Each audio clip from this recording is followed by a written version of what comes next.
Salut les amis, bienvenue sur ma chaîne Mani Agriculteur par Passion. Écoutez, j'ai fait une vidéo là simplement pour 15 jours de travail parce qu'on était pas mal débordés.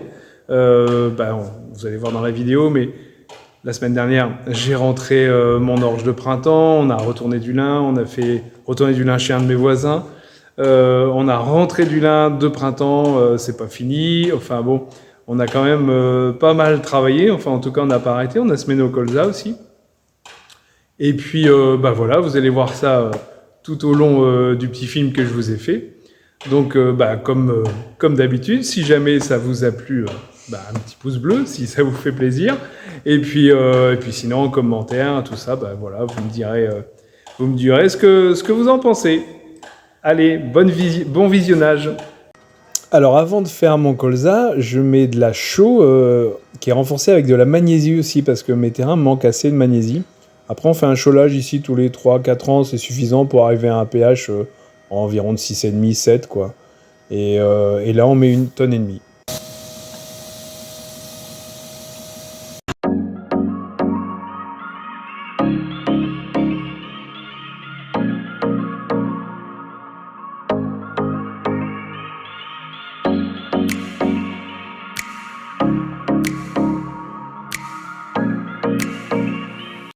Bon, aujourd'hui, on va finir normalement la moisson, j'espère, pour ce qui reste. Il reste 2,5 hectares d'orge. C'est la parcelle, en fait, que j'avais drainée cet hiver. Et du coup, écoutez, on fait 13,5 d'humidité, donc ce qui est plutôt pas mal. Et on a fait 81 quintaux en orge de printemps, ce que je trouve pour ces terres-là quand même très très bien. Et le gros avantage aussi, c'est qu'à Passe en brassicole respecte la norme de protéines pour faire de la bière. Donc ça, c'est plutôt une bonne nouvelle.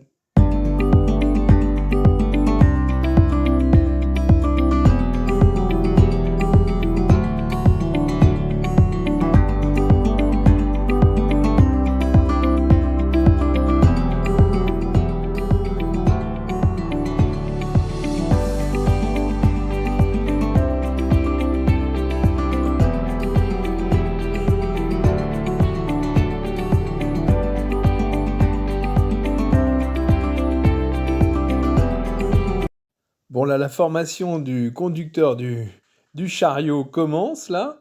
Et puis ma foi, il se débrouille pas mal, mais bientôt il va être tout seul dans le tracteur. Et ça va être une autre gamme de stress là.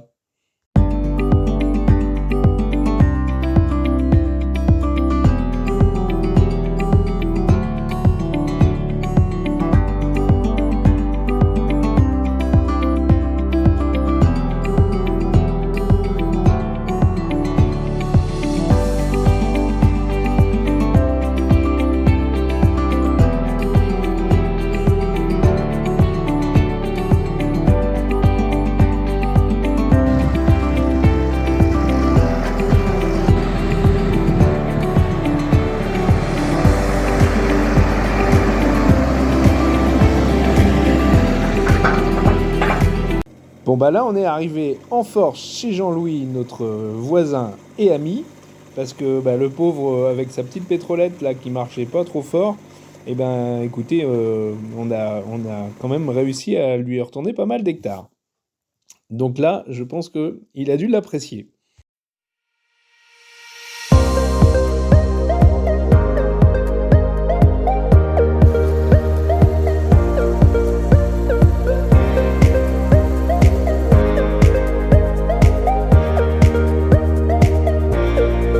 Aujourd'hui, 1er septembre, on est toujours dans notre parcelle de lin de printemps là.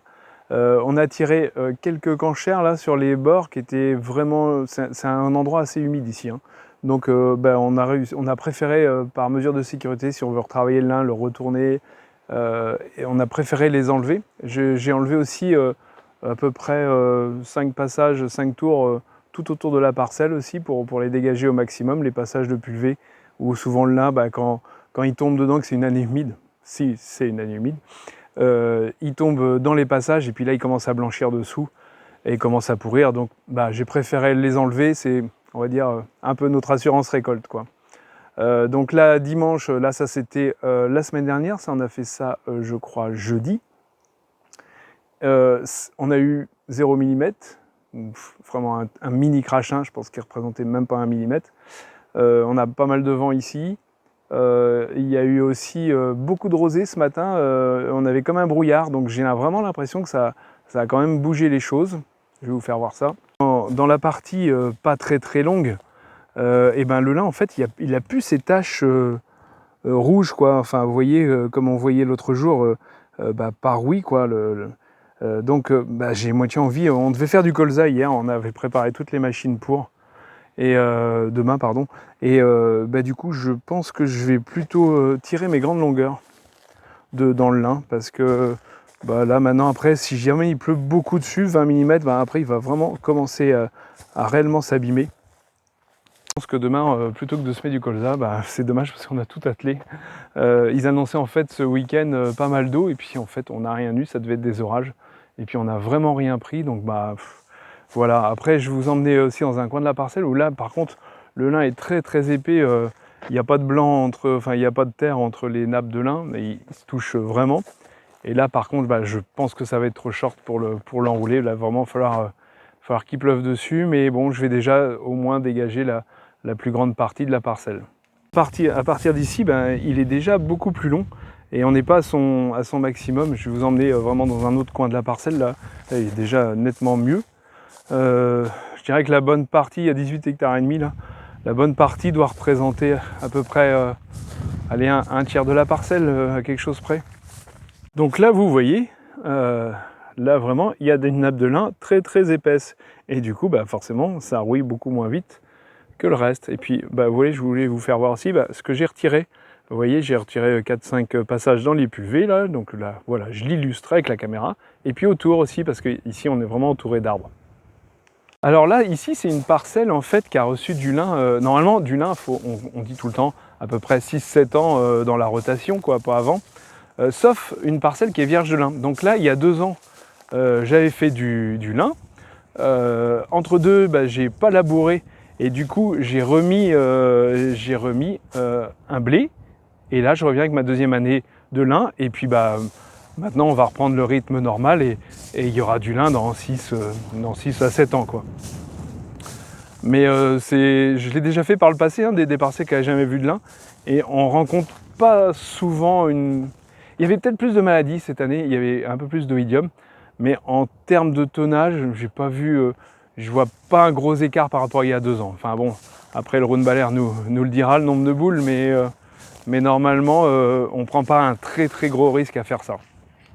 Donc, suivant la météo de cette nuit, là, s'il pleut pas, je pense qu'on va être dans la parcelle de lin demain au moins, tout du moins, pour faire les grandes longueurs, vous voyez, qui sont derrière moi, qui est à peu près 550 mètres. Et puis voilà, on laissera tout ce qui est derrière, là où le lin est beaucoup plus épais, tout ce qui est derrière, hop, encore ici, tout ce qui est derrière la ferme, là, l'ancienne ferme, et on le laissera pour la prochaine fois quand il va pleuvoir. Et du coup, on va sûrement pas faire de colza encore tout de suite parce que les terres sont vraiment très sèches. Et ça me fait quand même peur de semer du colza soit s'il germe et qu'il lève pas ou qu'il bouge pas du tout, quoi. Bon, je suis toujours avec mon fidèle Ubi qui adore faire des petits tours de plaine et des petits tours de pick-up. Ça c'est vraiment son truc. Et donc, il a plu un petit peu, et donc du coup, on a préféré, aujourd'hui, on a encore changé d'avis, semer le colza. Donc là, on s'y est mis pour une 30aine d'hectares.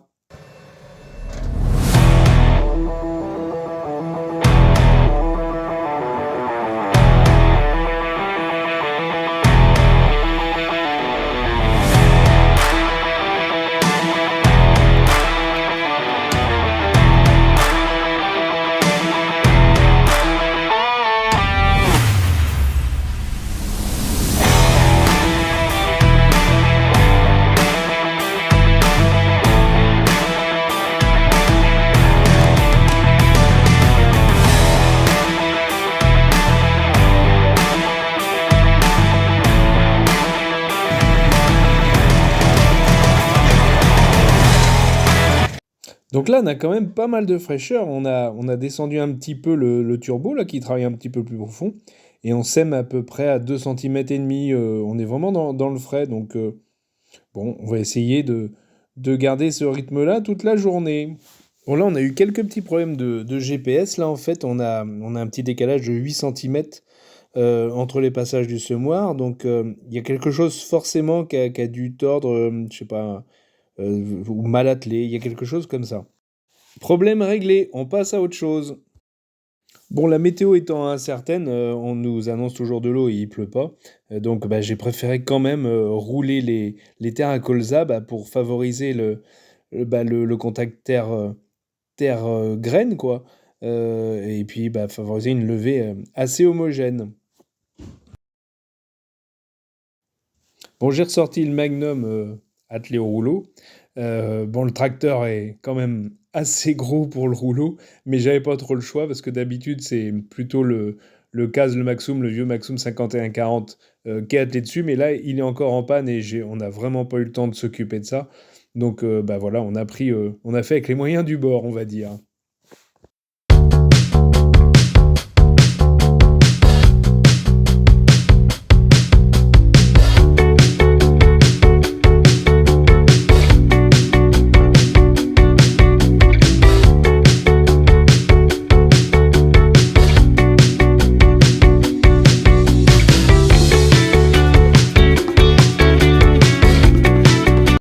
Bah, j'ai oublié de vous préciser, mais c'est la deuxième année en fait que je fais ça. Je fais un mélange de 3, 4 variétés suivant les années.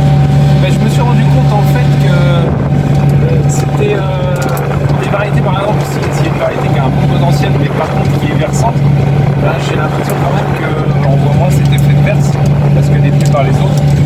Donc bah, j'ai fait l'année dernière, ça a été plutôt porteur parce que j'ai fait 41 cartes moyenne en ayant une parcelle à 25, mais ça je vous l'avais déjà dit. Donc je me suis dit bah voilà, je vais recommencer un peu l'opération parce que bah, j'en suis plutôt satisfait et ça je pense que c'est vrai aussi pour les maladies. Que ça soit pour du blé. Et pourtant j'étais pas du tout un fervent du mélange. Hein. J'avais des collègues qui le faisaient depuis longtemps. Et je ne voyais pas trop l'intérêt. Maintenant c'est bon, c'est démontré et je pense que quand on peut faire des mélanges c'est quand même pas mal.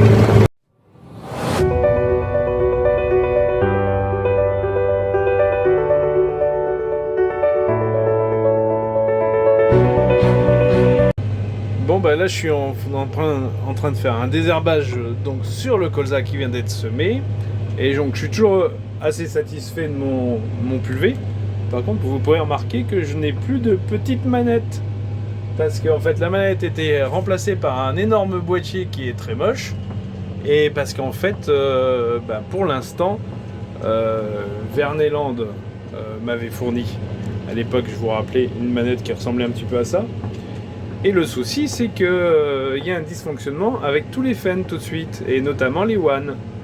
Donc, eh ben, ils m'ont remis ce petit boîtier, enfin, qui est assez important, enfin ça me dépanne bien, et ils sont en pleine recherche apparemment pour faire, eh ben, pour améliorer ce problème-là, qui, en fait, on programme cette sorte de petite manette là, et au bout de 5-6 utilisations, eh ben, elle se déconnecte et elle se vide complètement, donc elle a reperdu tout ce qu'on lui a inculqué, tout ce qu'on lui a rentré dedans. Donc voilà. Bon bah on est jeudi matin et on a fini notre colza donc avant-hier là et hier on a rentré à peu près la moitié encore de notre lin de printemps, donc il me reste je sais pas peut-être 9-10 hectares encore à faire et puis là ce matin c'est quand même très très humide donc on en profite pour faire de la poussière toujours là pour dépoussiérer la machine, les filtres à air, enfin tout ce qui va bien, la graisser. On a quelques petites modifs aussi à faire sur l'enrouleur.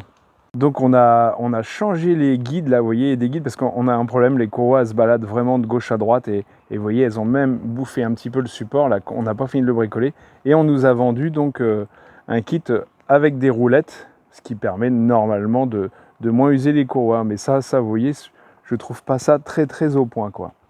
Ici la même chose côté cage, donc là on est vraiment juste derrière la cabine, vous voyez les grosses barres jaunes là, donc ça c'est nouveau, on vient de le changer parce que c'était comme à l'arrière, et là, vous voyez on se trouve vraiment derrière la cabine, et toujours pour éviter que les courroies s'usent prématurément. Et ben j'en profite pour cette matinée humide là, vous voyez on fait de l'entretien, on change les dents et tout ça du déchômeur qui avait pas mal servi pour faire le colza, et j'en profite pour vous présenter Martin qui est juste derrière moi en train de changer les dents. Qui est là, on voit juste la tête qui dépasse. Et Martin, en fait, eh bien, c'est mon nouvel apprenti, donc il remplace Léo. Léo donc, a quitté vendredi dernier pour de nouvelles aventures aussi pour lui. Et il travaille dans une Cuma pas très loin de chez lui. Et donc Martin, je vais le laisser présenter Martin.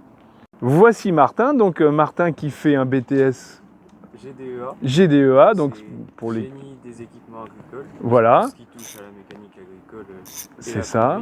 Ouais. Tu avais fait aussi un bac avant.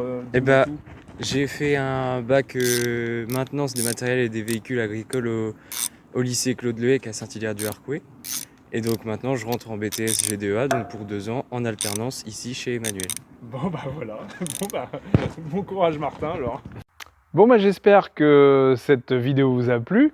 Eh bien écoutez, nous il a plu 10 mm, donc il nous reste à peu près 8-9 hectares de lin. On doit être autour en lin de printemps, 6,5 tonnes, 7 tonnes. Et puis je voulais vous faire voir aussi par la même occasion, il y a un engin que vous avez sûrement pour les non-producteurs de lin pas trop l'habitude de voir, c'est derrière moi, ce qui est jaune, une souleveuse.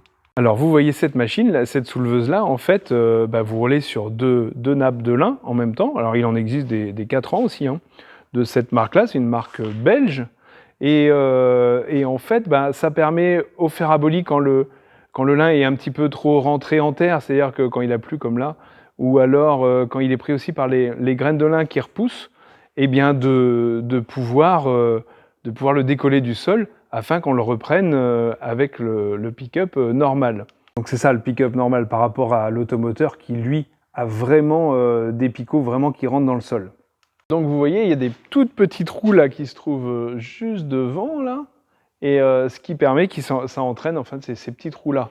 Hop, je vous les fais voir, toc toc toc. Ces petites roulettes là, et bien en fait elles entraînent, je pense, avec une chaîne là sur le côté, ces petits picots là qui simplement soulèvent le lin.